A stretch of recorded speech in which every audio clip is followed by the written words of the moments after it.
The alarm started at 0600 hours station time. Commander Sarah Chen was drinking her morning coffee when the first warning flashed across her datapad. Her hand stopped halfway to her mouth. The cup trembled slightly as she read the message again, hoping she had misunderstood. Unidentified vessels entering system. Multiple contacts. Military configuration. Sarah set down her coffee and walked quickly to the command center of New Horizon Station. The station was small by galactic standards, just a research and mining outpost on the edge of human space. 847 people called it home. Scientists mostly with their families, some miners, a few engineers. No soldiers. They had never needed soldiers before. The command center was already buzzing with activity when she arrived. Her second officer, Lieutenant Marcus Webb, looked up from his console. His face was pale. "Commander, we have 15 ships. They're big, military-class cruisers. They're not responding to our hails." Sarah moved to the main display. The screen showed 15 red dots moving in perfect formation toward the station. Her stomach tightened. New Horizon had 2 small defense platforms. They were designed to handle pirates or asteroids, not a military fleet. "Keep trying to contact them," she ordered. "Broadcast on all frequencies. Tell them we're a peaceful research station. Tell them we're not a military target." The communications officer, a young woman named Alice Porter, nodded and began broadcasting. Her voice was steady, professional. "Unknown vessels, this is New Horizon Station. We are a civilian research facility. We are not armed for military engagement. Please identify yourselves and state your intentions." The response came 30 seconds later. It was not the response they wanted. A face filled the screen. It was reptilian, covered in dark green scales. Yellow eyes stared out at them without warmth or mercy. When it spoke, its voice was like gravel scraping across metal. "Human Station. I am War Master Zekthor of the Krell Dominion. This system now belongs to the Krell. You will evacuate immediately. You have 1 hour to abandon your station and leave this space. Any who remain will be destroyed." Sarah felt her heart hammering in her chest. She had heard of the Krell. Everyone had. They were conquerors expanding their territory by force. But this was neutral space. The Krell had no claim here. "War Master," Sarah said, keeping her voice calm, "this system is not claimed by any government. We have legal mining rights here, recognized by the Galactic Council. We cannot simply abandon years of research and infrastructure. Perhaps we can negotiate a shared access agreement." The Krell's eyes narrowed. "You misunderstand, human. This is not a negotiation. This is an order. You have 1 hour." The screen went black. Sarah looked around the command center. Everyone was staring at her, waiting for orders. She thought of her daughter Maya, 9 years old, probably still asleep in their quarters. She thought of all the other children on the station, the families, the researchers who had come here to study alien plants, not to fight wars. "Get me Earth Command," she said quietly. "Emergency channel, and start evacuation procedures. Get everyone to the escape pods." The next 45 minutes were chaos. People ran through corridors with bags and children. Scientists tried to grab data drives with years of research.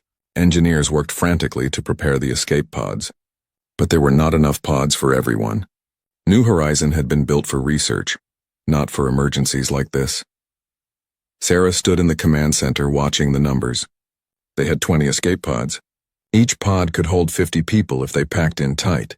That meant 1,000 people maximum. They had 847 on the station. They could do it. They could save everyone. But then the Krell attacked. They did not wait 1 hour. They waited 47 minutes. The first missile hit the station's power core.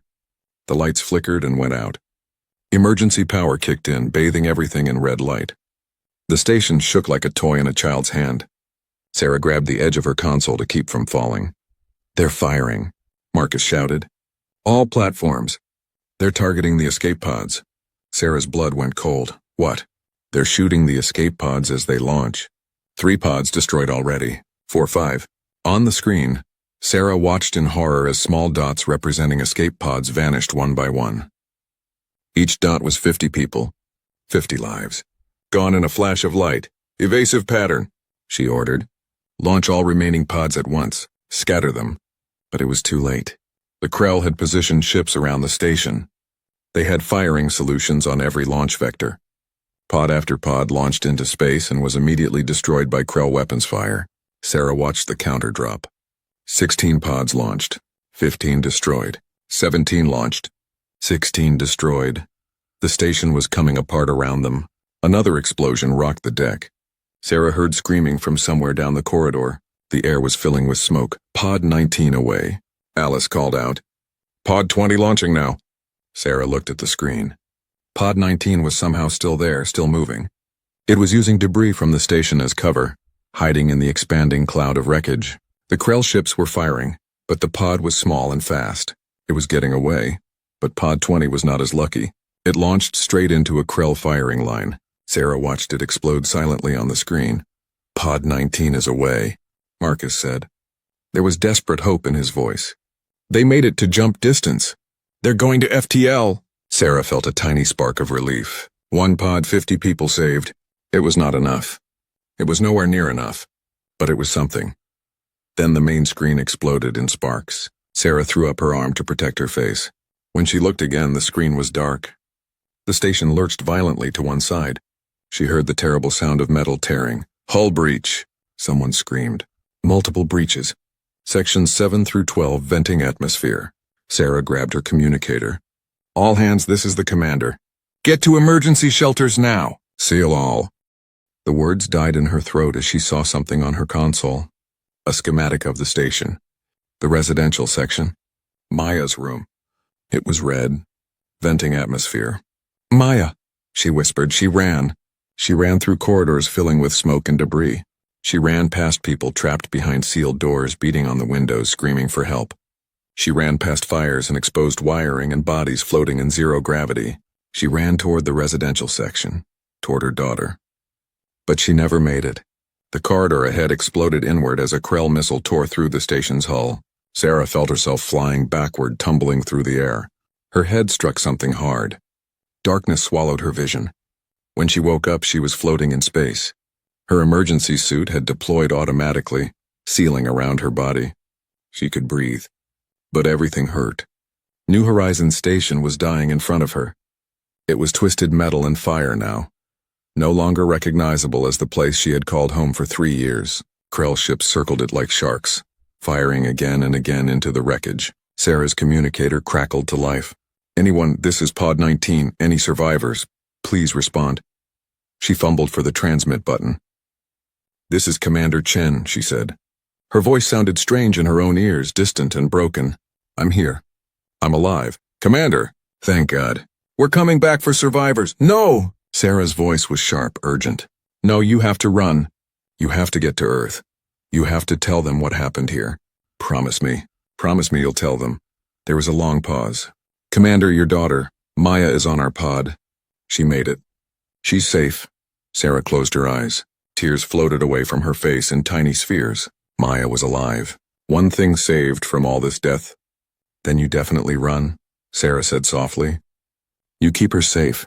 And you tell Earth what the Krell did here. You tell them everything. We will, Commander. We'll tell them.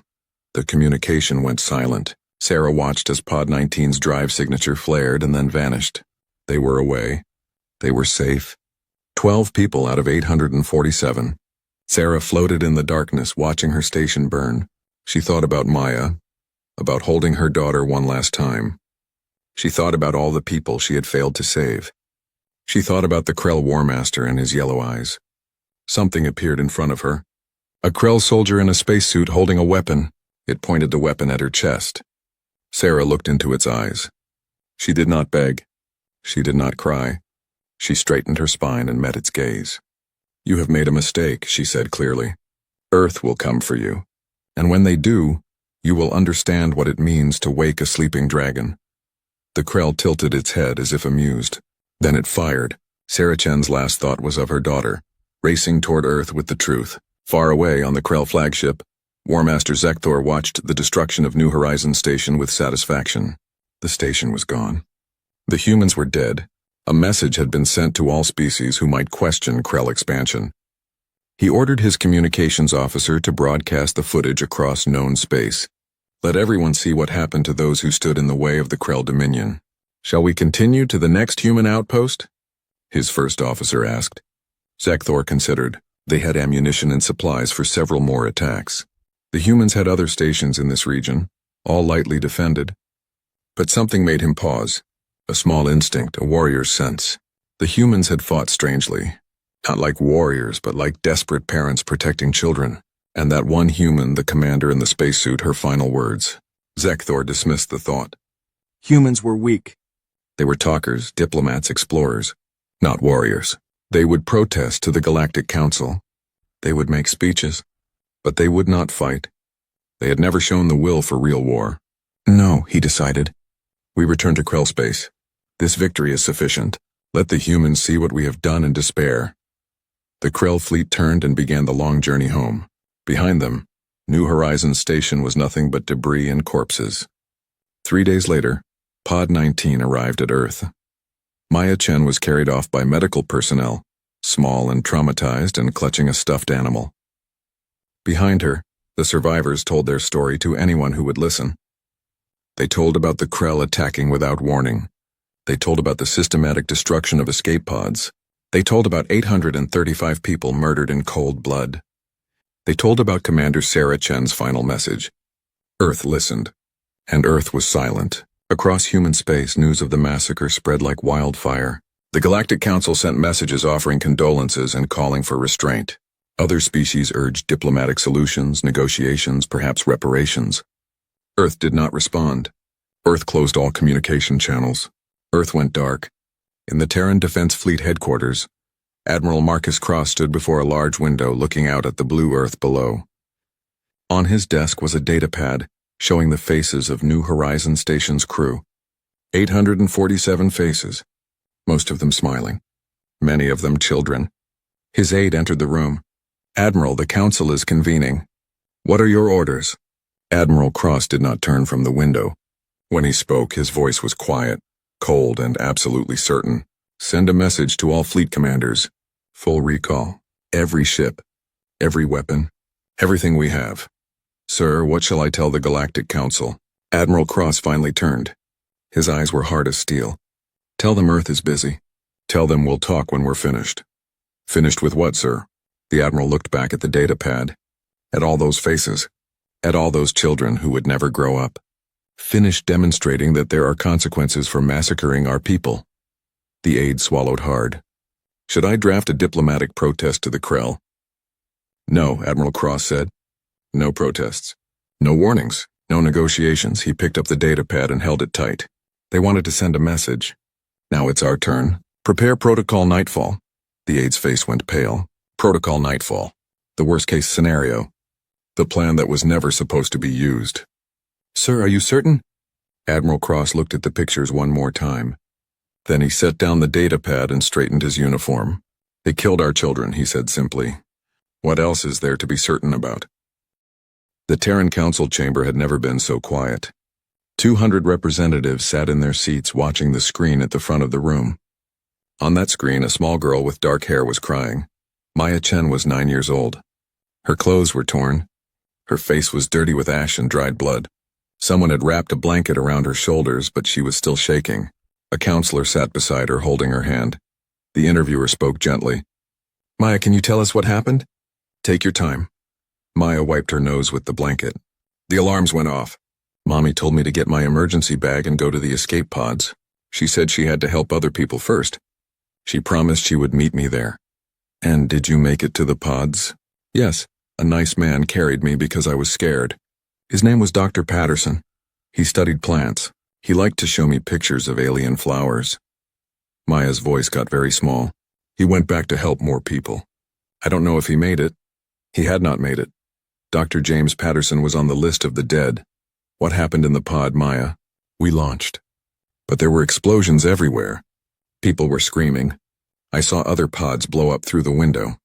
They just exploded. All those people. Maya started crying harder. They killed them on purpose. The Krell ships were shooting at the pods. Why would they do that? We weren't soldiers. We weren't fighting. Every person in the council chamber sat frozen. Many had tears on their faces. But they kept watching. They needed to see this.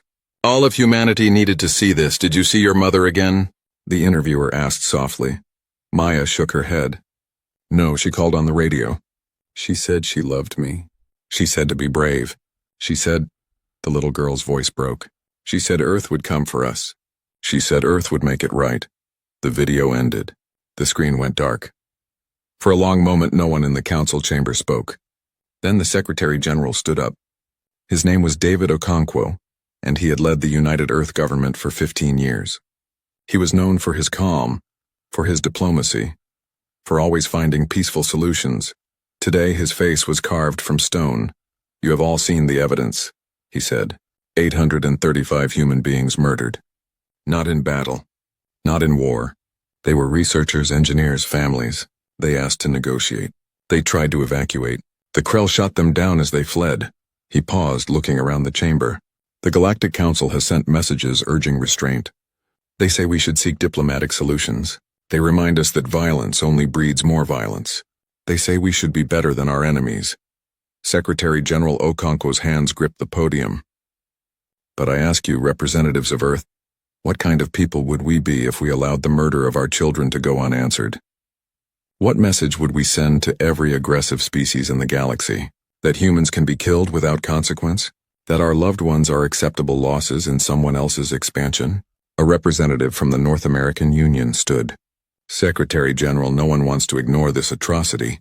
But are we seriously considering all-out war with the Krell Dominion? They are a major power. This could cost millions more lives." "Millions of Krell lives," another representative said coldly. "I find I am not as concerned about that as I should be." Arguments erupted across the chamber. Some called for sanctions, blockades, diplomatic pressure. Others demanded immediate military action. The debate raged for an hour, voices rising and falling like waves. Then Admiral Marcus Cross stood up. The chamber fell silent. Admiral Cross was a legend in the Terran Defense Fleet. He had served for 40 years, rising through every rank. He had fought pirates in the asteroid belt. He had protected colony ships on their long journeys to new worlds. He had never lost a ship under his command. He was also known for something else. He had written Protocol Nightfall. "May I speak?" he asked. The Secretary General nodded. "The floor recognizes Admiral Cross." Cross walked to the center of the chamber. He moved slowly like a man carrying a heavy weight. When he spoke, his voice was quiet, but it filled the room. 23 years ago, I was a young captain. I commanded a destroyer called the Valiant. We were escorting a colony ship to a new world when pirates attacked. They disabled the colony ship and started boarding it. I had to decide. Chase the pirates and leave the colonists undefended, or stay and fight against bad odds. He paused. I stayed. We fought for 6 hours. We lost 30 good sailors that day, but we saved 2,000 colonists. Afterward, people called me a hero. But I learned something important. I learned that when you have power, you have responsibility. The responsibility to protect those who cannot protect themselves. Cross pulled out a data pad. New Horizon Station had 2 defense platforms. Total crew 12. They were researchers, people. They had families. They trusted us to keep them safe. We sent them to that frontier station and told them it was safe. We promised them protection. His voice hardened. We broke that promise, and 835 people paid the price. Now we face another choice. Do we respond with strongly worded letters? Do we place sanctions that the Krell will ignore? Do we do what the Galactic Council expects and play the civilized species? Admiral Cross looked around the chamber, meeting eyes with as many representatives as he could. Or do we show the galaxy who we really are? We are not just explorers and scientists. We are not just diplomats and merchants. We are the descendants of warriors. We are the children of every culture that ever fought to defend their homes. We are human beings, and when you murder our families, there are consequences. He activated his data pad. A document appeared on every screen in the chamber. This is Protocol Nightfall. It is a military plan I wrote 10 years ago, hoping we would never need it.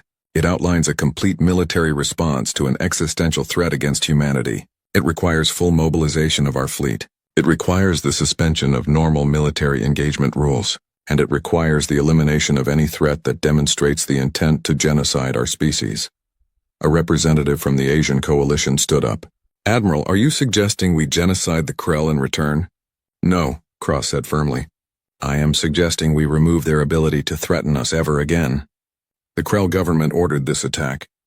The Krell military carried it out. The Krell War Master broadcast it as a demonstration of power. They wanted to terrify the galaxy. They wanted to show what happens when you stand against the Krell. He looked at the image of Maya Chen still displayed on a side screen, a little girl who would never see her mother again. I propose we show them something in return. We show them what happens when you massacre human children.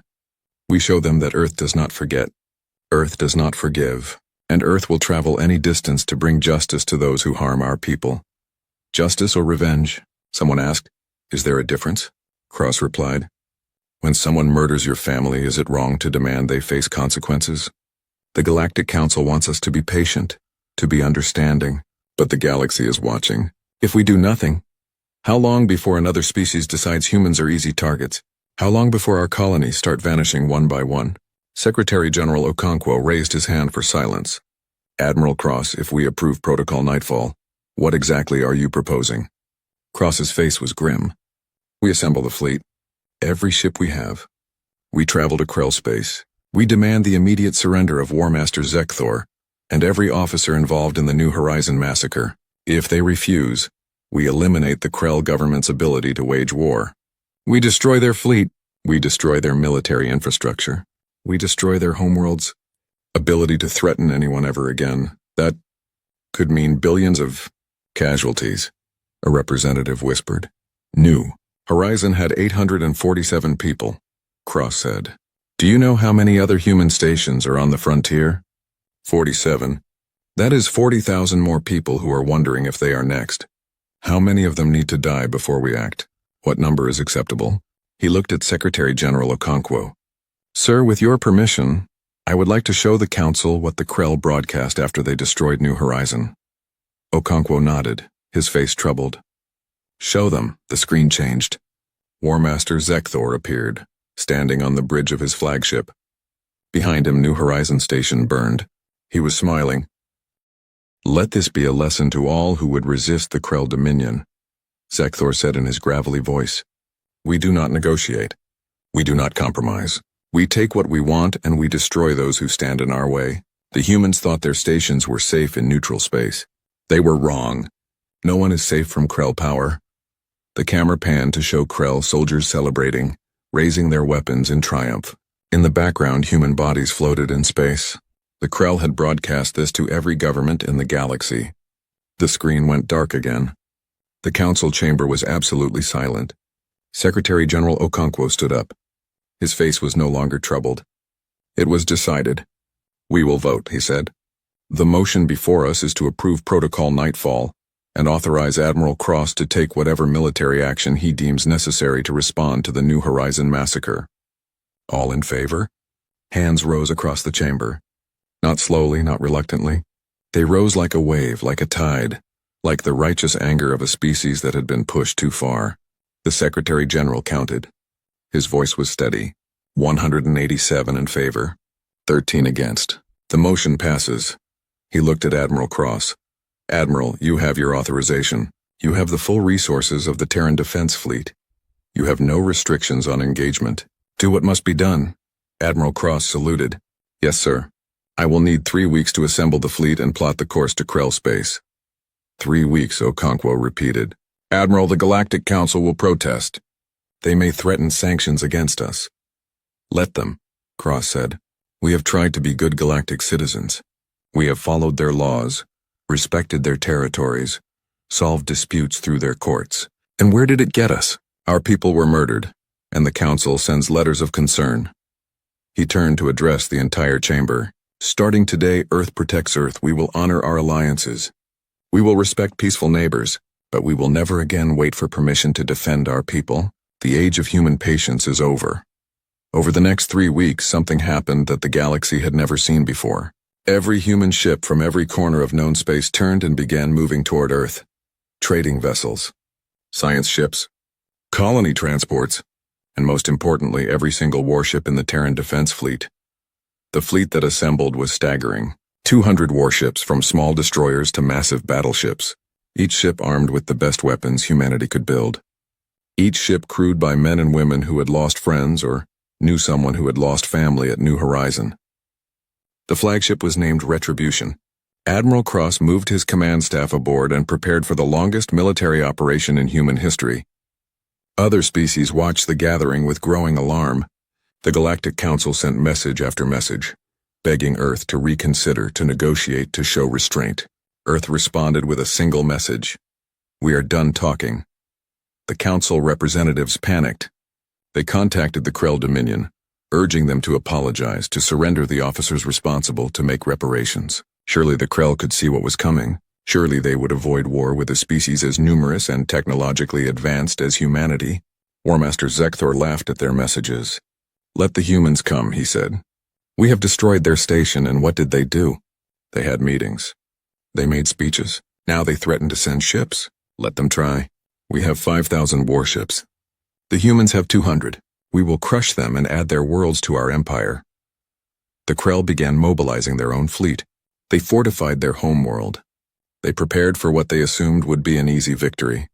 On Earth, Maya Chen sat in a hospital room. She had been there since arriving. The doctors said she was physically healthy, but emotionally traumatized. She barely spoke. She barely ate. She just stared out the window at the stars, waiting for something. Admiral Cross visited her before the fleet departed. He sat beside her bed and held her small hand. "Do you know who I am?" he asked gently. Maya nodded. "You are the Admiral. You are going to fight the Krell."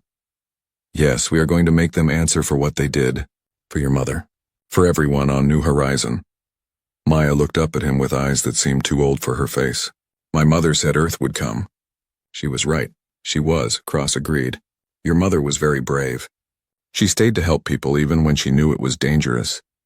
She made sure you got away safely. She died a hero." Tears ran down Maya's face. "I want her back." "I know." Cross felt his own eyes burning. "I cannot give her back to you. No one can. But I promise you this. The people who took her away will never take anyone else's mother. Never again." "Will you kill them all?" Maya asked. It was not an accusation. It was a simple question from a child trying to understand. Cross chose his words carefully. "We will do what is necessary to make sure this never happens again. Do you understand?" Maya nodded slowly. Then she did something that surprised him. She hugged him. "Thank you," she whispered. "Thank you for remembering us." Admiral Cross held the little girl and made a silent promise. Whatever happened in Krell space, whatever he had to do, he would make sure Maya Chen could grow up in a galaxy where species thought twice before attacking human children. 2 days later, the fleet departed. 200 ships moving in perfect formation, heading into deep space. The journey to Krell space would take 3 weeks at full speed. The galaxy held its breath and waited to see what would happen when humanity went to war. The fleet moved through space like a school of predatory fish, silent and purposeful. Admiral Marcus Cross stood on the bridge of the Retribution, watching the stars stream past. 3 days into the journey, 18 more to go. "Admiral, we are receiving another message from the Galactic Council," his communications officer reported. "They are requesting we divert course and attend a diplomatic summit." "Ignore it," Cross said without turning. Same as the last 50 messages. His executive officer, Commander James Holland, walked up beside him. Holland was younger than Cross by 15 years, with dark skin and sharp eyes. He had served with Cross for a decade and knew the Admiral better than most. "Sir, we cannot ignore the Council forever. We are still members. We have treaties and obligations." "We had obligations to the people of New Horizon Station too," Cross replied. "We failed them. I will not fail them again by sitting in a council chamber while the Krell prepare their defenses." Holland was quiet for a moment. "The crew is asking questions, sir. They want to know exactly what we are going to do when we reach Krell space. The official orders just say military action is necessary. That is pretty vague." Cross finally turned to look at his XO. "What do you think we should do, Commander?" It was a test. Holland knew it. He thought carefully before answering. "The Krell military carried out the attack. Specifically War Master Zekthor and his fleet. They should face justice. We should demand their surrender and trial for war crimes. And when they refuse, we take them by force. Defeat their fleet. Capture their leadership. Bring them back to Earth for trial." Cross nodded slowly. "A measured response, proportional. The kind of thing the Galactic Council would approve of." "Yes, sir. It would show we are better than them. That we do not sink to their level." "Better than them," Cross repeated. He walked to his command chair and picked up a data pad. "James, how many aggressive species are there in the galaxy? Species that expand by conquest?" that take what they want by force? Holland frowned, thinking. 8 major ones, maybe a dozen minor ones. And how many of them have attacked human targets in the last 5 years?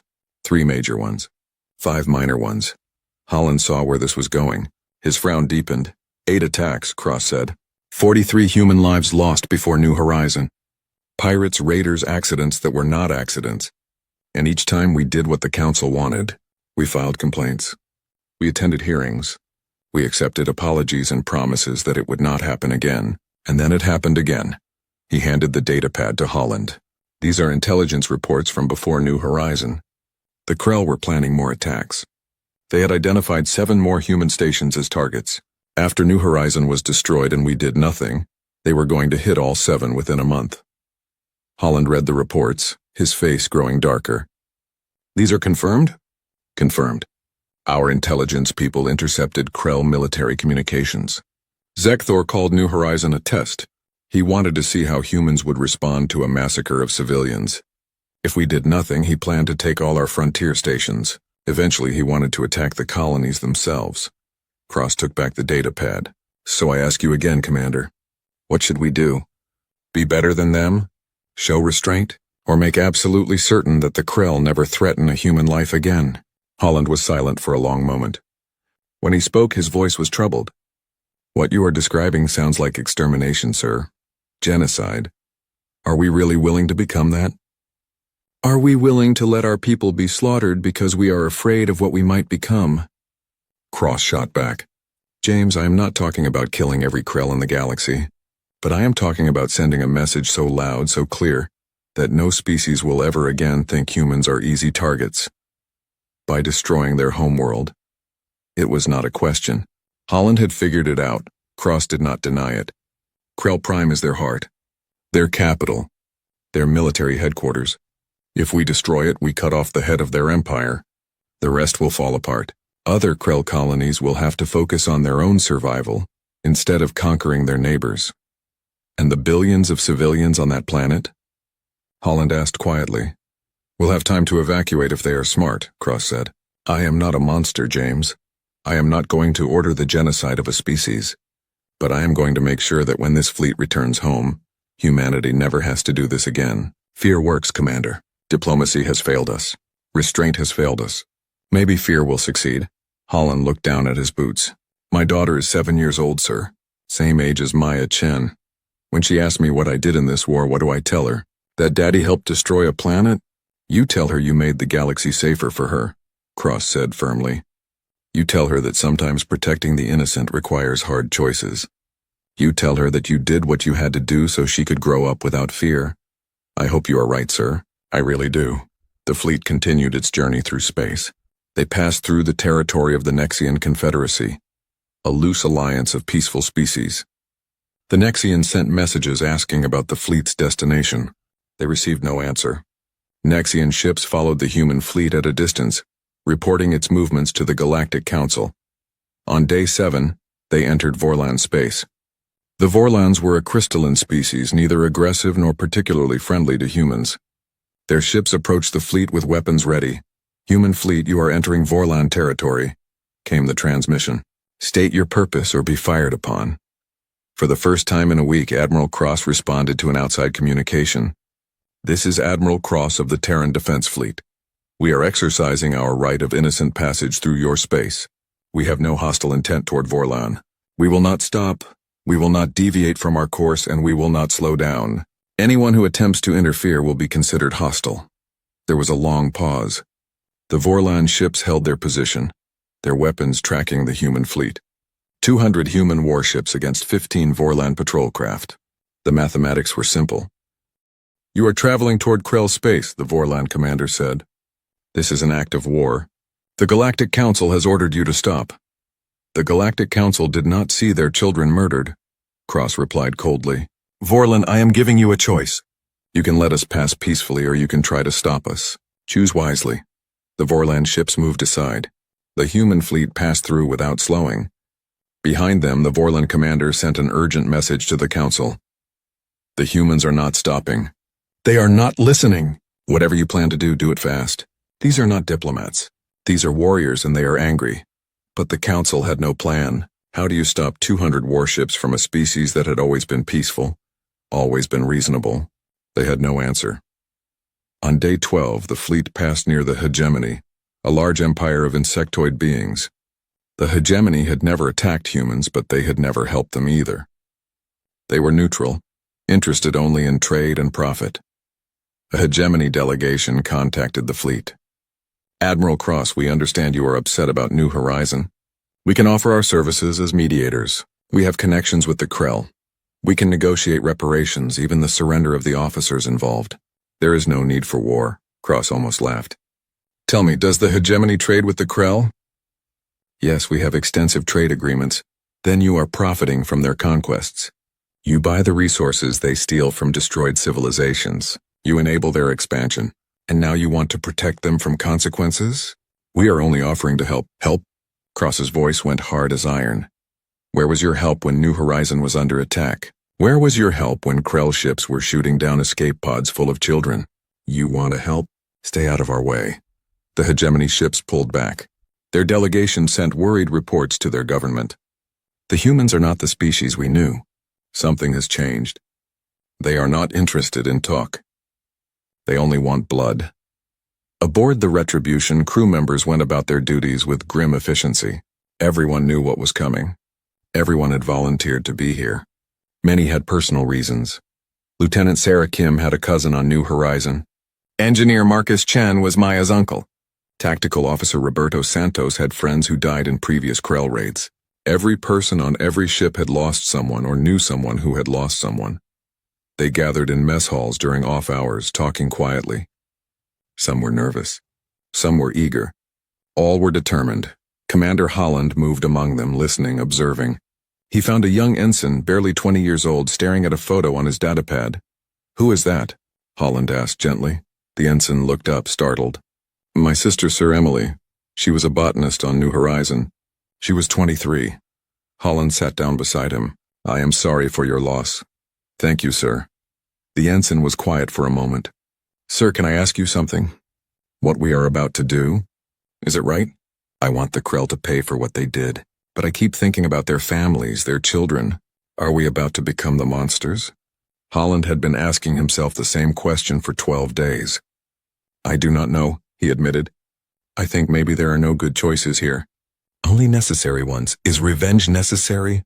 It is not revenge if it prevents future attacks, Holland said. The Krell were planning to hit 7 more of our stations. 7 more New Horizons. If we stop them now, how many lives are we saving? The ensign considered this. So we kill thousands to save millions? Something like that. Holland stood up. Ensign, war is never clean. It is never simple. But sometimes it is necessary. Your sister died because we were not strong enough, not scary enough. After this mission, no one will ever doubt humanity's willingness to defend its people. Is that worth the cost? I do not know. But I know I would rather make hard choices than bury more children. The ensign nodded slowly. For Emily, then. For all of them, Holland agreed. On day 18, the fleet reached the edge of Krell space. They were 1 day from Krell Prime. Long-range sensors detected massive Krell fleet movements. The Krell had assembled their own armada to defend their homeworld. Admiral Cross called a briefing with his senior officers. The conference room filled with captains and commanders, the best officers humanity had. Intelligence reports confirm the Krell have approximately 5,000 warships defending their homeworld. Cross began. We are outnumbered 25-1. Standard military doctrine says this is a suicide mission. No one looked worried. They had known the numbers before they left Earth. However, Cross continued, we have advantages. Our ships are more advanced. Our weapons have longer range. Our crews are better trained. And most importantly, we know we are fighting for something that matters. They are fighting to defend their right to conquest. We are fighting to avenge our dead and protect our living. Motivation matters. He brought up a tactical display. This is the battle plan. The Krell will likely engage us at maximum range with their standard massed fire tactics. They rely on overwhelming firepower to crush enemies. But our ships can take more damage and hit harder. We will use wolfpack tactics. Small groups striking at weak points, then retreating before they can concentrate fire. Captain Elizabeth Reeves, commander of the battleship Vindicator, raised her hand. Admiral, what about the planet itself? Are we really going to destroy Krell Prime? Every eye in the room turned to Cross. This was the question they had all been avoiding. Cross looked around the room, meeting each person's gaze. Here's what I'm going to do. First, we will defeat their fleet. We will show them that humanity cannot be challenged militarily. Then I will contact the Krell government and give them one chance. One opportunity to surrender War Master Zekthor and every officer involved in the New Horizon massacre. And if they refuse? Reeves pressed. Then we show them the cost of murdering our people, Cross said flatly. We will target their military installations, their fleet yards, their weapons factories. We will break their ability to wage war, and if necessary we will make Krell Prime uninhabitable. Commander Holland spoke up. Admiral, you said you were not a monster. You said you would give civilians time to evacuate. I will, Cross confirmed. We will broadcast our intentions. We will give them time to leave. But make no mistake. If the Krell government refuses to surrender those responsible for New Horizon, their homeworld will burn. The room was silent. Finally, Captain Jackson Lee of the carrier Defiance spoke. Admiral, if we do this, there is no going back. The galaxy will never see us the same way. We will be the species that destroyed a homeworld. Better that than the species that lets its children be slaughtered, Cross replied. But I will not order anyone to participate in this who is uncomfortable with it. After we defeat their fleet, any ship that wants to withdraw may do so without judgment. This has to be a choice, not an order. No one moved to leave. Cross nodded. Then we understand each other. Tomorrow we enter Krell space. Tomorrow we show them what happens when you wake the humans. Get some rest. You will need it. The officers filed out. Only Commander Holland remained. James, you have something to say? Cross asked. Yes, sir. If we do this, if we destroy their homeworld, we will have to live with it for the rest of our lives. Every one of us. Can we handle that? Cross walked to the viewport, looking out at the stars. I served for 40 years, James. I have seen what happens when good people do nothing. I have seen colonies burn because we were not strong enough to protect them. I have held dying sailors in my arms and listened to them ask why no one came to help. He turned back to Holland. I would rather spend the rest of my life haunted by what I did than haunted by what I failed to do. Maya Chen will grow up without her mother. Hundreds of other children lost their parents. If destroying Krell Prime means no more Mayas, no more dead children, then yes. I can live with it, Holland saluted. Then I will stand with you, sir. To the end, Cross agreed. That night, every ship in the fleet received the same message from Admiral Cross. It was short. It was simple. It was everything they needed to hear. Tomorrow we make history. Tomorrow we show the galaxy who we are. Tomorrow New Horizon is avenged. For our fallen. For our families. For humanity. Across 200 ships, men and women read those words and prepared for battle. They checked their weapons. They said prayers or wrote letters home. They looked at pictures of loved ones lost or living. And when the sun rose on day 19, the fleet crossed into Krell space. War Master Zekthor received word in his war room on Krell Prime. The humans are here. 200 ships. He smiled his reptilian smile. Only 200? I expected more after all their threats. Prepare the fleet. Today we will crush the humans and remind the galaxy why the Krell are feared. His aide hesitated. War Master, perhaps we should reconsider. The humans seem very determined. Maybe we could offer some compromise. Compromise? Zekthor's eyes blazed. We showed them our strength at New Horizon. They responded with empty words, and now a fleet too small to matter. They are proving my point. They are weak. Today we will destroy them, and then we will take all their frontier stations as compensation for this insult. The aide bowed and left. Zekthor looked out at his planet from the high tower. Krell Prime, heart of the Dominion, jewel of their empire, untouched by war for 500 years. It would never be the same again. In space, Admiral Cross stood on his bridge and gave the order he had traveled 3 weeks to give. All ships, battle stations, prepare to engage, for New Horizon. The response came back from 200 ships, thousands of voices united, for New Horizon. The battle for Krell Prime was about to begin. The Krell fleet moved like a wall of metal, 5,000 warships forming a defensive sphere around their homeworld. On every bridge, Krell warriors roared challenges into the void, confident in their numbers, certain of victory. On the bridge of the Retribution, Admiral Cross watched them come with cold calculation. Tactical, give me a breakdown. Lieutenant Commander Sarah Kim studied her displays. 5,000 confirmed contacts. They are arranged in standard Krell formation. Heavy battleships at the front, cruisers supporting, fighters in reserve. Their plan is simple. Rush forward with overwhelming firepower and crush us through sheer numbers. They fight like they think, Commander Holland observed. No subtlety. Just raw power. Then we show them that power without intelligence is just noise, Cross said. Signal the fleet. Wolfpack formation Delta. Let the Krell come to us. The human fleet split into 20 groups of 10 ships each. They spread out, creating gaps in their formation that looked like weaknesses. The Krell, seeing this, roared their approval and accelerated forward, eager to crush the divided enemy. It was exactly what Cross wanted. They are taking the bait, Kim reported. Lead Krell elements accelerating to attack speed. They will be in firing range in 3 minutes. Cross leaned back in his command chair. All ships hold fire until my command. Let them get close. Let them commit. The minutes crawled by. On the view screen, the Krell ships grew larger, closer. Warning alarms began to sound as enemy weapons locked on. Officers glanced nervously at the Admiral, waiting for the order to fire. Cross watched the tactical display with the patience of a veteran. He had fought in dozens of battles. He understood timing. He understood that warfare was not about bravery or honor. It was about mathematics and psychology. It was about making your enemy do exactly what you wanted them to do. Range 100 kilometers, Kim announced. 50 kilometers. Krell ships opening fire. Space lit up with weapons fire. Thousands of plasma bolts and missiles streaked toward the human ships. Point defense systems came alive, shooting down incoming fire. Shields flared as some shots got through. The ship shook as a plasma bolt impacted the Retribution's forward shields. Shields at 87%, the engineering officer called out. Still, Cross waited. The Krell ships were closing in, surrounding the divided human groups, preparing to annihilate them at close range. This was the Krell way.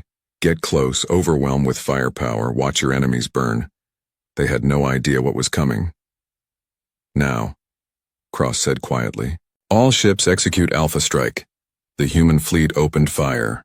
20 years of weapons research, 20 years of advancement in targeting systems and power generation, 20 years of preparing for a war they hoped would never come, all unleashed in a single devastating moment. Railgun rounds traveling at a significant fraction of light speed tore through Krell hulls like paper. Plasma lances, superheated to temperatures found in stellar cores, melted armor and vaporized crew compartments. Quantum torpedoes phased through shields and detonated inside enemy ships. The vacuum of space filled with fire and debris. In the first 30 seconds, 200 Krell ships simply ceased to exist. The Krell formation, so confident moments before, staggered. Their commanders screamed orders, trying to understand what had happened. How could the humans hit so hard? How could their weapons be so powerful? But the humans were not done. The 20 wolf packs began to move, not away from the Krell but through them, weaving between enemy ships, targeting weak points, overwhelming local defenses before the Krell could respond. It was not a battle. It was a lesson in superior tactics and technology. Target their command ships, Cross ordered. Take out their coordination. The Retribution led its wolf pack straight into the heart of the Krell formation. Her massive railguns tracked and destroyed 3 Krell battleships in quick succession. Smaller human destroyers darted around her like wolves following an alpha, tearing apart enemy cruisers. On the Krell flagship, War Master Zekthor watched his fleet dying and felt something he had not felt in decades. Fear. How are they doing this? We outnumber them. We should be crushing them. Their weapons are more advanced than we thought, his tactical officer reported, his voice shaking. And their tactics? They are fighting like nothing we have seen before. They are everywhere at once. We cannot pin them down. Then bring more ships. All reserves. Crush them with numbers. But numbers were not enough. The Krell had spent centuries conquering weaker species through sheer force. They had never needed to innovate, never needed to develop advanced tactics. Their enemies had always broken before their overwhelming power. The humans did not break. 6 hours into the battle, the Krell had lost 1,500 ships. The humans had lost 18. Zekthor's flagship shuddered as another human weapon struck home. Warning lights flashed across every console. Shields failing, someone screamed. Hull breaches on deck 7 through 12. The War Master gripped his command chair. refusing to believe what was happening. This could not be real. The humans were supposed to be weak. They were supposed to be diplomats and scientists, not warriors. A human destroyer appeared on his view screen, impossibly close. Its weapons locked onto his flagship. Zekthor found himself staring at certain death. Then the destroyer moved past without firing. A human voice came over the communications channel, calm and cold. War Master Zekthor. Admiral Cross sends a message. You are not worth killing yet. Watch your fleet die first. The destroyer disappeared back into the chaos of battle. Zekthor realized with horror that the humans were toying with him. They could have killed him, but chose not to. They wanted him to witness this. They wanted him to understand what he had started at New Horizon. 12 hours into the battle, the Krell formation had collapsed completely. Surviving ships were trying to retreat, trying to flee back to the planet's orbital defenses, but the human wolf packs hunted them down one by one, methodically destroying any ship that tried to escape. Enemy fleet routing, Commander Holland reported. There was no joy in his voice, only exhaustion. Approximately 800 Krell ships remain combat effective. The rest are destroyed or disabled, Admiral Cross nodded. He felt no satisfaction, no triumph. Just grim determination. Signal all ships. Reform on the flagship. Prepare for orbital assault. The human fleet gathered above Krell Prime, 200 ships now scarred and battered but still functional. Below them, the planet's orbital defenses activated, weapons platforms and satellites preparing for a last stand. Cross opened a channel to the planet. Attention Krell Prime. This is Admiral Marcus Cross of the Terran Defense Fleet. Your military fleet has been defeated. Your orbital defenses cannot stop us. You have one opportunity to avoid further destruction. Surrender War Master Zekthor and every officer involved in the New Horizon massacre for trial on Earth. You have 2 hours to comply. The response came from the Krell High Council, the civilian government. Admiral Cross, we condemn the attack on New Horizon. It was an unauthorized military action. We are willing to discuss reparations and— You misunderstand, Cross interrupted. I am not here to discuss. I am not here to negotiate. I am here to deliver justice. Surrender the guilty parties or face the consequences. You cannot threaten an entire planet. I am not threatening, Cross said coldly. I am promising. You have 2 hours. Below on Krell Prime, chaos erupted. The civilian population had watched their mighty fleet destroyed in less than a day. Now they faced a choice: surrender their military leaders or face annihilation. The High Council debated frantically. Some urged surrender. Others called it cowardice. Military officials refused to hand over their own. Pride warred with survival. 2 hours passed. No surrender came. Admiral Cross closed his eyes for a moment, gathering himself for what came next. Then he opened a channel to the entire planet. People of Krell Prime, your government has chosen to protect the murderers of 835 human beings rather than face justice. Therefore, I am giving you this warning. You have 24 hours to evacuate this planet. Take your families. Take your children. Take whatever you can carry. In 24 hours, the Terran Defense Fleet will begin orbital bombardment. This planet will become uninhabitable. This is your only warning. Panic exploded across Krell Prime. Millions of Krell rushed for the spaceports, fighting to board evacuation ships. The government tried to maintain order but failed. The military tried to stop the evacuation, to force people to stay and defend their homeworld. But civilians would not fight after watching their fleet burn. War Master Zekthor, still on his damaged flagship, watched the chaos below and felt his world ending. He opened a channel to the human flagship. Admiral Cross, I am War Master Zekthor. I ordered the attack on New Horizon. This is on me, not my people. If you want justice, I will surrender myself. Just do not destroy our homeworld. Cross's face appeared on the screen. The Krell War Master saw no mercy there, no forgiveness. Only cold judgment. You broadcast the destruction of New Horizon across the galaxy, War Master. You wanted to send a message. You wanted to show what happens when someone stands against the Krell. Now I am going to send a different message. Now the galaxy will learn what happens when you murder human children. Please, Zekthor said and hated himself for begging. I will surrender. I will face your justice. Just spare my people.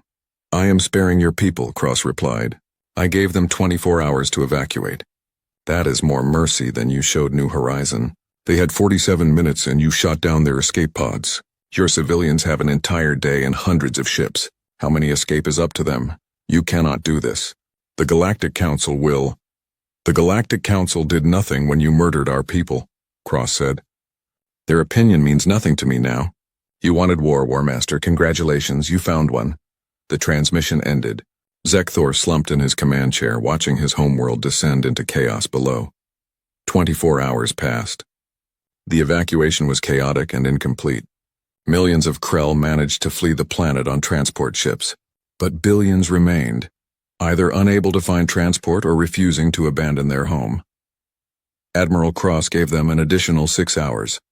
Then he gave the order. All ships, commence orbital bombardment. Target military installations, government buildings, and industrial centers. Once those are destroyed, target weapons platforms and fleet yards. Leave residential areas for last. Give them every chance to evacuate. The fleet opened fire. Kinetic impactors, massive tungsten rods accelerated to tremendous speeds, fell from orbit like the fist of an angry god. They struck military bases and vaporized them. Each impact released energy equivalent to a nuclear weapon. The ground shook. Mountains crumbled. Oceans rose in massive tsunamis. Plasma bombardment followed, superheated beams that melted metal and stone. Weapons factories became lakes of molten metal. Shipyards collapsed into glowing craters. Government towers toppled and burned. The Krell tried to fight back. Orbital defense platforms fired at the human ships. Surface-to-space missiles launched by the hundreds. But the human fleet's point defense systems destroyed most of them, and their shields absorbed the rest. The Krell weapons, designed to fight primitive species, could barely scratch the human vessels. For 18 hours, the bombardment continued. The planet's atmosphere began to superheat. Firestorms spread across continents. The oceans started to boil in some areas, releasing massive clouds of steam that choked out the sun. Evacuation ships continued to launch, packed with refugees. Admiral Cross ordered his ships to let them pass. Any vessel that flees will not be fired upon, he commanded. We are not here to commit genocide. We are here to remove a threat. But the planet itself was dying. The bombardment had triggered tectonic instability. Earthquakes rocked every continent. Volcanoes that had been dormant for millennia erupted. The carefully balanced ecosystem that had sustained Krell civilization for thousands of years collapsed in a single day. Aboard the Retribution, Commander Holland watched the destruction with a sick feeling in his stomach. Admiral, long-range sensors indicate approximately 40,000 Krell have successfully evacuated. Intelligence estimates suggest 4 billion remain on the surface. Cross stood at the viewport, watching the planet burn below. His face was carved from stone. Continue bombardment. Target remaining military installations. Sir, there are no significant military installations left. We have destroyed them all. Then target the planetary infrastructure. Power generation. Water treatment. Transportation hubs. Make sure this planet cannot support a military presence for 1,000 years. Holland hesitated. Admiral, at some point this crosses a line. We have defeated them. We have destroyed their military. Is this still justice, or have we become what we fought against? Cross turned to face his XO. His eyes were haunted but determined. James, I gave them a warning. I gave them time to evacuate. I showed more mercy than they showed New Horizon.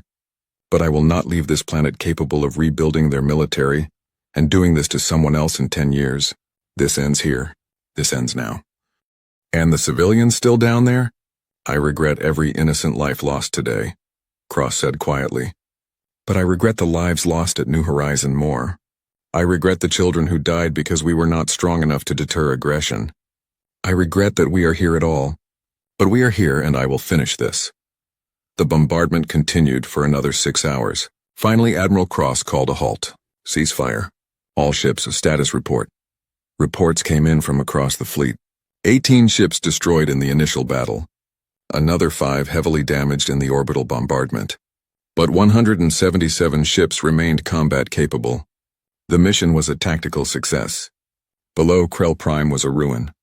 The atmosphere was choked with ash and smoke. The oceans were contaminated with radioactive debris. Vast swaths of the planet were simply gone, replaced by molten craters. Sensors detected residual radiation that would make most of the surface uninhabitable for centuries. The jewel of the Krell Dominion was dead. Cross opened one final transmission to the surviving Krell government, now aboard a refugee fleet fleeing into deep space. War Master Zekthor, if you are listening, you wanted to send a message at New Horizon. You wanted to show the galaxy that the Krell were strong, that you could take what you wanted without consequences. I hope you are watching now. I hope you see what your actions cost your people. He paused, letting his words sink in. But I am not without mercy. The 40,000 Krell who evacuated will be given asylum on a human colony world. They will be treated fairly, fed, housed, and protected. Their children will grow up safe. In time, if they wish, they may help rebuild a Krell civilization somewhere else in the galaxy. Cross's voice hardened. But it will be a different civilization. One that understands that actions have consequences. One that knows that humanity will not tolerate the murder of our people. You wanted the galaxy to fear the Krell. Now the galaxy will fear what happens when you cross humanity. He closed the channel and turned to Commander Holland. Signal the fleet. We are going home. As the human armada turned and began the long journey back to Earth, they left behind a planet that would serve as a monument. A warning. A lesson carved into a world that would not support life for 10,000 years. The Krell Dominion, which had terrorized the galaxy for centuries, had been broken in a single day. Not by superior numbers, not by ancient technology, not by the intervention of advanced beings. By humans, by a species that wanted only peace but had finally learned that peace sometimes required the willingness to wage total war. The journey home would take 3 weeks. Admiral Cross stood at the viewport of the Retribution, looking back at the dying planet behind them, and wondered if he had saved humanity or stained it forever. History would decide. He had done what he thought was necessary. Now he would have to live with it. Behind him, Commander Holland approached. The crew is asking about the Krell we let escape. Should we hunt them down? No, Cross said. Let them live. Let them spread the story of what happened here. Let every species in the galaxy hear about the day the humans stopped being patient and started being feared. And if someone else attacks us, Cross turned from the viewport, his eyes hard, then they will learn the same lesson. We gave peace a chance. For decades, we tried diplomacy and restraint. It got us 835 dead innocents. From now on, Earth protects its own, and anyone who threatens us will face the same judgment the Krell received. That is a harsh policy, sir. It is a necessary policy, Cross corrected. The galaxy respects strength. We showed them weakness and they killed our children. Now we have shown them strength. Maybe now they will leave us alone. The fleet jumped to FTL, leaving the Krell system behind. Throughout the galaxy, species watched and learned. The humans, those peaceful explorers and diplomatic scientists, had become something else.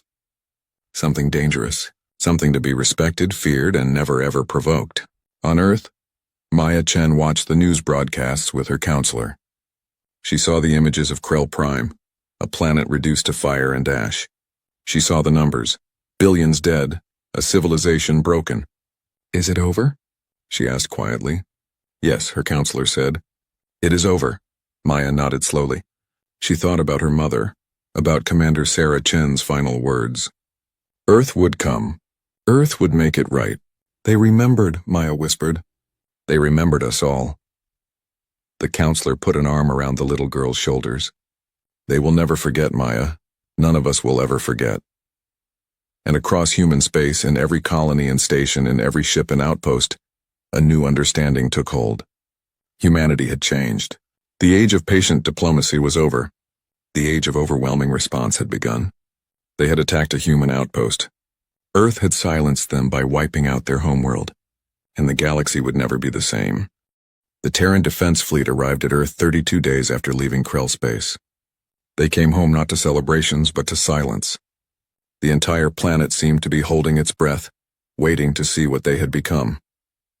Admiral Marcus Cross stood on the bridge of the Retribution as Earth grew larger on the view screen. He had spent the 3-week journey preparing reports, reviewing casualty lists, and trying to sleep without dreaming of a burning planet. He had not been very successful with that last part. Sir, we are receiving landing clearances, the communications officer reported. Earth Command requests you report immediately for debriefing. Cross nodded.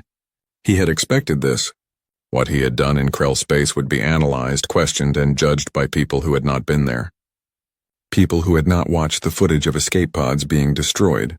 People who had not carried the weight of 835 dead souls. Acknowledge the order, he said. Commander Holland, you have the fleet. Get these people home safely. Holland saluted. Yes, sir. And Admiral? Whatever happens down there, you did what needed to be done. The crew stands with you. Cross managed a tired smile. Thank you, James. Take care of them for me. 6 hours later, Admiral Cross walked into the Terran Council chamber, the same room where 5 weeks earlier, they had voted to approve Protocol Nightfall. The same representatives sat in their seats, but now they looked at him differently, some with gratitude, some with horror, all with a new kind of respect that tasted like fear. Secretary General David Okonkwo stood at the podium. His face was impossible to read. Admiral Cross, you are here to deliver your report on the Krell operation. Cross walked to the center of the chamber. He carried a data pad with all his official reports, but he did not look at it. He spoke from memory, from the heart. Mr. Secretary, representatives of Earth, I am here to report on the complete success of our mission. The Krell military fleet has been destroyed. Their homeworld has been rendered incapable of supporting military operations for the foreseeable future. War Master Zekthor and the officers responsible for the New Horizon massacre are either dead or captured and awaiting trial. He paused. I am also here to report that approximately 4 billion Krell civilians died during the bombardment of Krell Prime. An additional 40,000 evacuated successfully and are currently under human protection. Our own losses: 23 ships destroyed, 147 damaged. Total human casualties: 3,208 killed in action, 4,091 wounded. The chamber was silent. The numbers hung in the air like a physical weight. A representative from the European Alliance stood up. Her name was Counselor Maria Vasquez, and she had voted against Protocol Nightfall 5 weeks ago. Admiral Cross, you just admitted to causing the deaths of 4 billion sentient beings. How do you justify this? How do you sleep at night? Cross met her eyes without flinching. I do not sleep well, Counselor. Every night I see that planet burning. Every night I wonder if there was another way. But then I remember New Horizon. I remember children blown apart in escape pods. I remember that the Krell had plans to attack 7 more of our stations. I remember that they wanted to send a message about Krell strength. His voice hardened. So we sent a different message. We showed the galaxy what happens when you murder human families. Do I like what we had to do? No. Do I regret it? Ask me again when another species considers attacking us and decides not to because they remember Krell Prime. You are saying the ends justify the means, Vasquez said. I am saying that protecting our people justifies hard choices, Cross replied. Counselor, you voted against this operation. I respect that. But answer me honestly. If we had done nothing, if the Krell had destroyed 7 more stations and killed thousands more humans, would you have felt better? Would your conscience be cleaner? Vasquez sat down without answering. Secretary General Okonkwo raised his hand for silence. The question before us is not whether what happened at Krell Prime was justified. That debate will continue for generations. The question is what we do now. How does Earth move forward? What is our relationship with the Galactic Council? What is our policy toward other species? He looked at Admiral Cross. Admiral, you have spent 40 years serving humanity. You understand war and diplomacy. What would you recommend? Cross took a deep breath. This was the moment he had been preparing for during the long journey home. Mr. Secretary, I recommend we establish a new doctrine for human foreign policy. We should remain open to diplomacy and cooperation with peaceful species. We should honor our alliances and trade agreements. But we should also make it absolutely clear that any attack on human civilians will be met with overwhelming and immediate retaliation. The doctrine of disproportionate response, someone murmured. No, Cross said firmly. The doctrine of certainty. Let every species know with certainty what will happen if they harm our people. Remove all doubt. Remove all ambiguity. Make it so clear that no one will ever make the same mistake the Krell did. A representative from the African Union stood. Admiral, the Galactic Council is already talking about sanctions against us. They are calling what happened at Krell Prime genocide. They want to put you on trial for war crimes. How do we respond to that? Cross smiled without humor. Let them talk. Let them vote on their sanctions. And then let us remind them that we defended ourselves against an unprovoked attack on civilians. Let us ask them where they were when the Krell were murdering our people. Let us ask them how many strongly worded letters they sent while we buried our dead. He looked around the chamber. The Galactic Council has shown us that they care more about preserving the status quo than protecting innocent lives. They will condemn us for defending ourselves while saying nothing about the species that attacked us first. So I say we ignore them. We build our own alliances with species that share our values. We protect ourselves and those who stand with us. And we let the Council debate while we act. Okonkwo nodded slowly. Admiral, you speak with the authority of experience. But you are also tired. You have carried a heavy burden. I am ordering you to take 6 months leave. Rest, recover, spend time with your family. Let someone else carry the weight for a while. Cross wanted to argue, but he knew Okonkwo was right. He was exhausted in a way that sleep could not fix. Yes, sir. But before I go, may I make one request? Of course. The 40,000 Krell refugees we rescued. I promised them asylum and protection. I would like the Council to honor that promise. They had nothing to do with New Horizon. Many of them opposed their government's military expansion. They deserve a chance to rebuild their lives. There was murmuring in the chamber. Some representatives looked uncomfortable at the idea of helping Krell after what had happened. But Secretary General Okonkwo nodded. Your request is granted. We will settle the Krell refugees on New Harmony Colony. They will be monitored, but they will be treated fairly. Is that acceptable, Admiral? Yes, sir. Thank you. Cross saluted one last time and walked out of the chamber. Behind him the debate continued, but he was done. He had carried his burden as far as he could. Now it was someone else's turn. 3 days later, Admiral Marcus Cross stood in a cemetery on the outskirts of Geneva. 835 graves, each with a simple marker bearing a name and the date of New Horizons' destruction. At the center stood a large memorial stone with all the names carved into it. Cross walked slowly among the graves, reading each name. Dr. James Patterson, the botanist who had carried Maya to safety. Engineer Carlos Mendez, who had stayed at his post, trying to restore power to the escape pods. Commander Sarah Chen, who had spent her last minutes trying to save her people. So many names. So many lives cut short. They say you are a hero. Cross turned. A young woman stood behind him, maybe 30 years old, with kind eyes and a visitor's badge. I am sorry, do I know you? No, sir. My name is Rachel Patterson. My brother James died on New Horizon. He was a botanist there, Cross remembered. The man who had carried Maya, who had gone back to help others. Your brother saved a child's life before he died. He was very brave, Rachel smiled sadly. He was always like that, always helping others. When I heard about what you did at Krell Prime, I did not know how to feel. James would not have wanted revenge. He believed in peace and understanding. I know, Cross said quietly. That is what makes this so hard. The people we avenged would not have wanted what we did. They were better than us. They believed in a gentler world. But they are dead, Rachel said, tears in her eyes. And you are alive. You did what you thought was necessary to protect the rest of us. I cannot say if it was right or wrong, but I can say thank you. Thank you for making sure my brother's death was not ignored. Thank you for showing the galaxy that human lives matter. Cross felt his own eyes burning. I wish I could have saved them. I wish we had been strong enough to prevent this instead of strong enough to avenge it. Maybe next time you will be, Rachel said. She placed flowers on her brother's grave and walked away, leaving Cross alone with the dead. In the following weeks, the galaxy reacted to what had happened at Krell Prime. The reactions were varied and telling. The Galactic Council met in emergency session.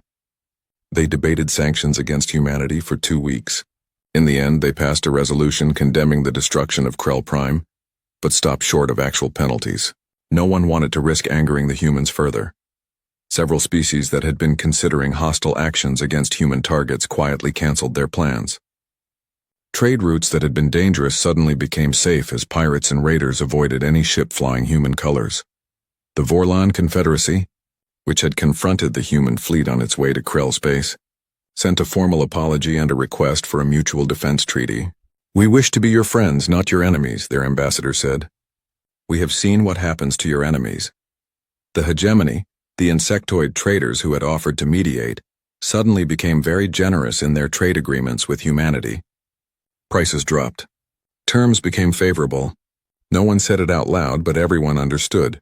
Keeping humans happy was good for business and good for survival. But the most significant reaction came from the remaining Krell territories. The Dominion, which had controlled 100 systems and threatened dozens more, collapsed within a month. Without Krell Prime to coordinate their military and government, the outlying colonies turned on each other or sued for peace with their neighbors. The species that the Krell had conquered and oppressed for centuries suddenly found themselves free. Some sent messages of thanks to Earth. Others remained silent, unsure if trading one dangerous power for another was an improvement. 5 weeks after the fleet returned, Admiral Cross received an unexpected visitor. He was at his home in Montana trying to enjoy his mandatory leave when a government car arrived. Commander James Holland stepped out, now wearing the insignia of a rear admiral. "Sir, I hope I am not disturbing you." "James." Cross was genuinely happy to see his former XO. "Congratulations on the promotion." "You earned it." They sat on Cross's porch looking out at the mountains. Holland handed him a data pad. "You should see this, sir. Intelligence reports from the frontier." Cross read through the reports. Ship traffic through human space was up. Attacks on human vessels were down to 0. 3 species had requested defensive alliances. 5 more had sent gifts and offerings of friendship. "It is working," Holland said quietly. "No one wants to be the next Krell. No one wants to see what happens when they push humanity too far." "So we have peace through fear," Cross said. "Is that really better than what we had before?" "We had 8 attacks in 5 years before New Horizon," Holland replied. "We have had 0 in the 5 weeks since Krell Prime. Yes, sir, I think it is better. Our people are safer." Cross set down the data pad. "Tell me honestly, James, did we do the right thing? Or did we become monsters?" Holland was quiet for a long moment. "I think we did a monstrous thing for a good reason.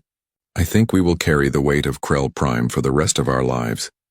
But I also think that when I look at my daughter, when I know she is safer because of what we did, I can live with that weight." He stood up. "The fleet is asking about you, sir. They want to know if you are coming back." Cross shook his head. "I am done, James. It is time for younger leaders. People who can build a future instead of haunting the past. You could do both. Maybe, but I do not want to. I have given 40 years to the fleet. I have fought my last battle. Now I just want to watch the mountains and try to remember how to sleep through the night." Holland saluted. "Then rest well, sir. You earned it, and if you ever need anything, you know where to find me." After Holland left, Cross sat on his porch until the sun set. He thought about all the decisions he had made, all the lives lost and saved. He thought about whether the future would judge him as a hero or a villain. In the end, he decided it did not matter. He had done what he thought was right at the time with the information he had. History would make its own judgments. He could not control that. He could only control whether he lived with integrity and purpose moving forward. 10 years passed. The galaxy learned to live with the new reality. Humanity was no longer the friendly explorers, no longer the patient diplomats who could be pushed around. They were a major power, respected and feared in equal measure. The doctrine of overwhelming response became official Earth policy. Any attack on human civilians, any aggression toward human territory would be met with immediate and total military retaliation. No warnings, no negotiations, just consequence. And it worked.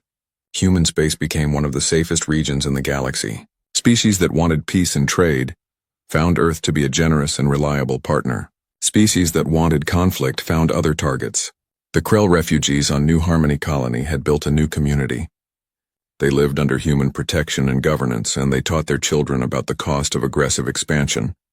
A generation of young Krell grew up knowing that their homeworld had been destroyed not because they were evil, but because their leaders had chosen war over wisdom. Maya Chen grew up to become a diplomat. She spent her life working to build understanding between species, to find peaceful solutions before they escalated to violence. She never forgot her mother, never forgot New Horizon, but she chose to honor that memory by preventing future tragedies rather than avenging past ones. Admiral Marcus Cross lived quietly in Montana. He wrote a memoir about the Krell campaign, not to justify his actions, but to ensure people understood the full cost of war. The book became required reading at the Terran Defense Academy. Future officers learned not just the tactics of the battle, but the moral weight of command decisions. He received many visitors over the years, veterans of the campaign, families of those lost at New Horizon, scholars studying military history. He spoke honestly with all of them about his doubts, his nightmares, his belief that he had done something terrible for necessary reasons. On the 10th anniversary of the Krell campaign, Cross was invited to speak at the New Horizon Memorial. He was 73 years old now, his hair white, his steps slow. But his mind was still sharp and his voice was still clear. 10 years ago, 835 people died because we were not strong enough to deter aggression, he said to the crowd gathered at the memorial. We responded with overwhelming force. We destroyed a homeworld. We killed billions. It was the most controversial action in human history. He paused, looking at the names carved in stone. I will not stand here and tell you it was justified. I will not tell you it was right. I will only tell you that I believed it was necessary. And I will tell you that in the 10 years since, not a single human civilian has been killed by foreign aggression. Not one. 0 attacks. 0 casualties. Cross looked out at the crowd. Many were families of New Horizon victims. Many were young people who had grown up in the safer galaxy his actions had created. Was the price too high? That is for you to decide. All I can say is that I made the choice I thought would protect the most lives. I ended one threat completely. Absolutely. So that we would never have to fight that fight again. Whether that was wisdom or atrocity, history will judge. In the crowd, Maya Chen watched the old admiral speak. She was 29 now, a successful negotiator who had helped resolve conflicts between multiple species. She had dedicated her life to finding alternatives to what had happened at Krell Prime. After the ceremony, she approached Cross. They had met several times over the years, but always briefly, always awkwardly. The man who had avenged her mother and the girl who had lived because of that vengeance had an odd relationship. Admiral, she said, thank you for speaking today. Cross smiled at her.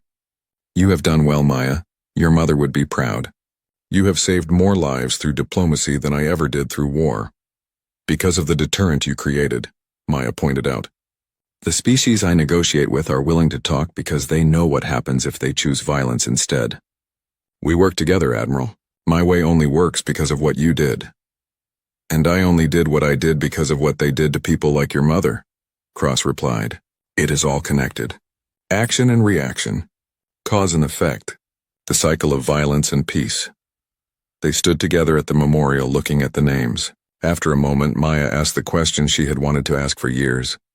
Do you regret it? Krell Prime? Cross considered the question carefully. I regret that it was necessary. I regret every life lost, Krell and human both. But do I regret the decision? No, because the alternative was accepting that humans could be slaughtered without consequence, and that was not acceptable to me. Even if it made us feared instead of liked? Better feared than victimized, Cross said. Better strong than sympathetic. The galaxy does not respect kindness, Maya, it respects power. We showed them we have both the power and the will to use it. That is why you can do your diplomatic work now. That is why species sit down and talk instead of shooting first. Maya nodded slowly. I suppose we need both then. People like you who set the boundaries and people like me who work within them. Exactly, Cross agreed. You are the face of human compassion and intelligence. I was the example of human fury when pushed too far. Together we show the galaxy the complete picture of who we are. As the sun set over the memorial, Cross and Maya stood together in companionable silence. Around them, families came and went, leaving flowers, saying prayers, remembering those lost 10 years ago. And throughout the galaxy, on ships and stations and government chambers and military academies, people told the story. They told about New Horizon, about the Krell's fatal mistake, about the human fleet that traveled 3 weeks for revenge and changed the balance of power in the galaxy. They told about Admiral Cross, the man who destroyed a world to save countless others. Some called him a hero. Some called him a war criminal. Most called him both. But everyone, from the most peaceful species to the most aggressive warriors, agreed on one thing. Do not wake the humans. Do not threaten their families. Do not mistake their preference for peace as weakness. Because humanity had shown the galaxy that they would cross any distance, pay any price, and carry any burden to protect their own. They had proven that their capacity for compassion was matched only by their capacity for destruction. And in the ruins of Krell Prime, still barren and radioactive 10 years later, stood a monument placed by the Terran Defense Fleet. A simple marker with words carved in every major galactic language. Here died a civilization that forgot the most important rule of warfare. Never attack those who have more to lose than you do.